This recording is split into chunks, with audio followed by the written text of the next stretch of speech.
In this lesson, we discuss V-Ray light material or light emitting material or V-Ray light MTL. As the name suggests, this material lets you produce self-illuminated surfaces.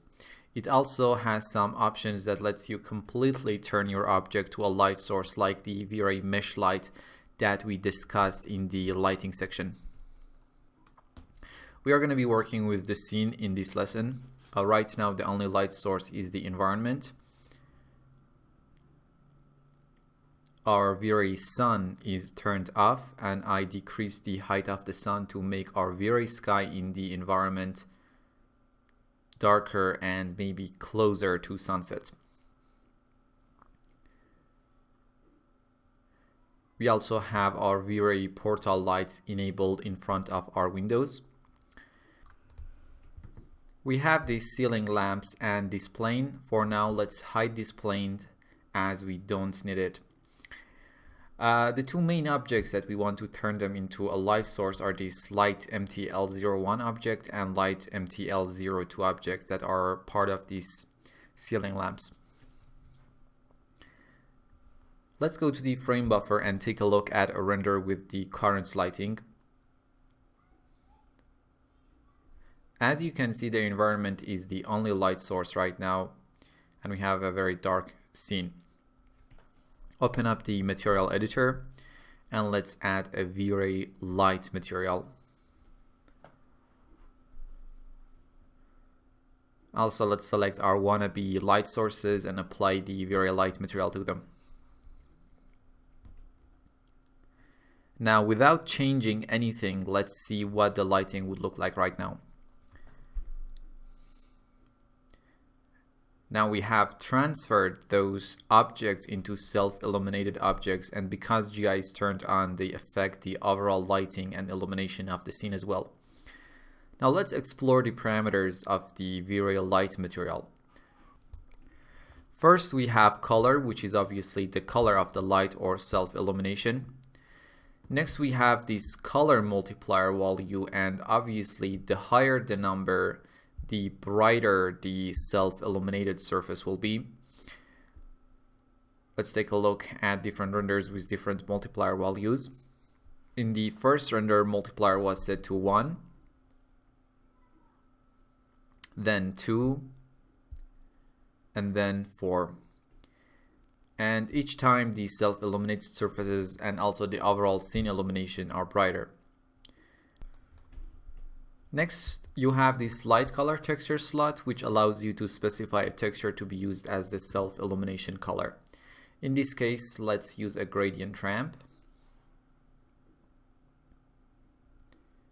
Change the mapping type to planar from object XYZ. Change the gradient type to box. And let's change the left and the medium color to white.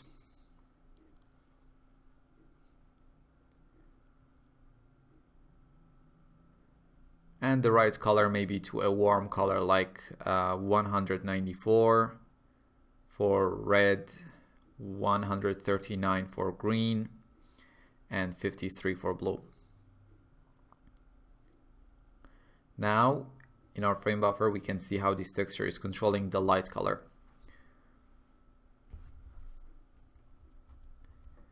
For now, let's disconnect this map from our light material. In the opacity slot, you can define a texture to control the opacity of the light material. So you can simply, if you want, make your light source itself invisible, but it would still emit light and affect the overall lighting. Next, we have emit light on the back side, and if it's enabled, not only the front side of the polygons, but also the back side will emit light. Let me unhide this plane that we have and assign our light material to it.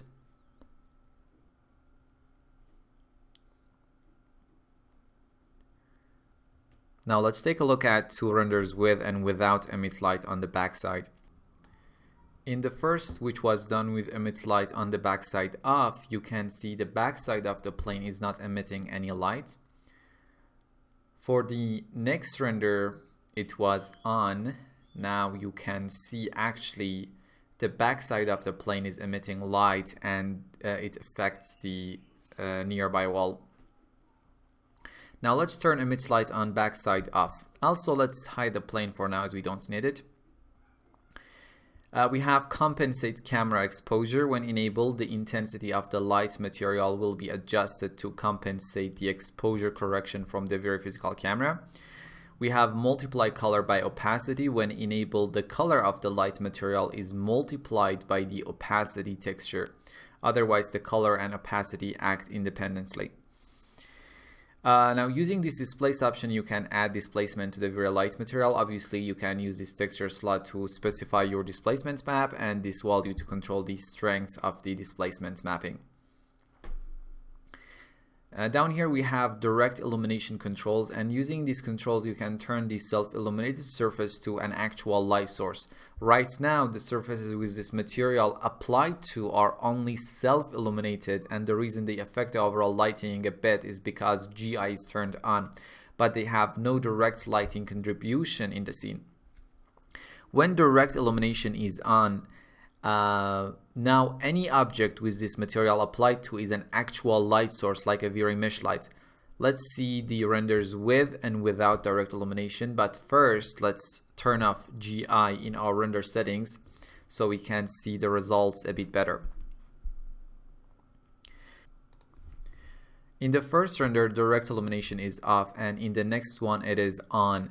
And now we can see when the direct illumination is on, we have an actual light source and not just a self-illuminated object.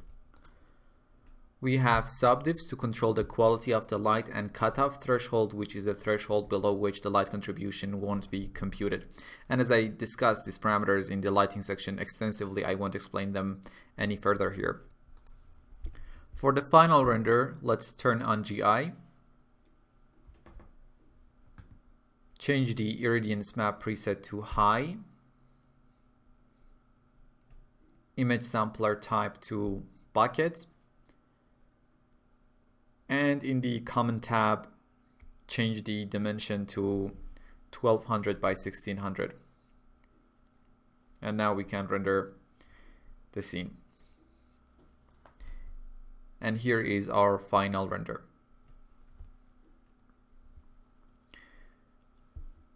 Great, in this lesson we discussed V-Ray light material. I'll see you in the next lesson.